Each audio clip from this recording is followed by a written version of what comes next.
Hi friends, ये question Gmin 25 का है और ये कैपेसिटेंस चैप्टर का क्वेश्चन है। इसमें कहता है कि एक पैरेलल प्लेट कैपेसिटर है जिसका प्लेट एरिया 4 सेंटीमीटर स्क्वायर है और सेपरेशन जो उसके बीच का डी है वो 1.7 mm है। ठीक है ना।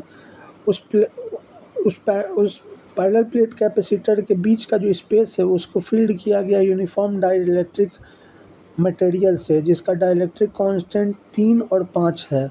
यहाँ 3 और 5 है। ठीक है ना। उसके बाद कहता है कि एक दूसरा कैपेसिटर है जिसका कैपेसिटेंस 7.5 पिको फैराड है, उसको कनेक्ट किया गया है पैरेलल में इस अरेंजमेंट से। ठीक है ना। तो कहता है कि इफेक्टिव कैपेसिटेंस जो होगा इस कॉम्बिनेशन का वो कितना पिको फैराड होगा। एप्सिलम नॉट का वैल्यू दिया हुआ है। तो फ्रेंड्स, ये जो अरेंजमेंट है ये इक्विवेलेंट होगा combination of two capacitors C1 और C2 के। ठीक है ना। जिसका ईच का एरिया A है और सेपरेशन जो है बीच का वो D/2 है।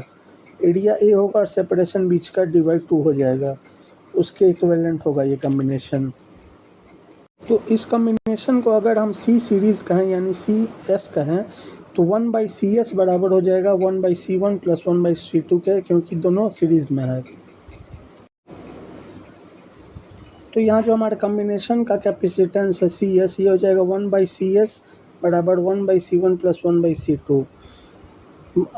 1/C1 को हम लिख सकते हैं D/2/ε0 K1A।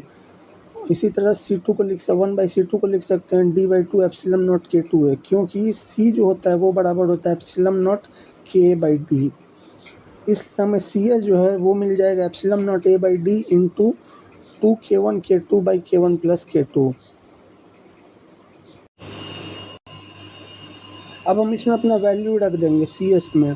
CS equal to हो जाएगा ε0 का वैल्यू हो जाएगा 8.85 × 10⁻12।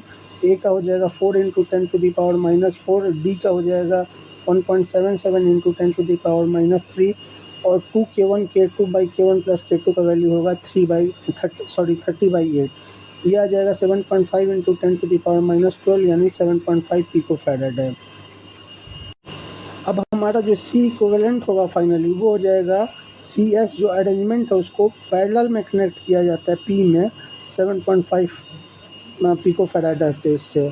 तो C इक्विवेलेंट बराबर हो जाएगा 7.5 + 7.5 = 15 पिको फैराड है। यही हमारा आंसर होगा। Thank you friends.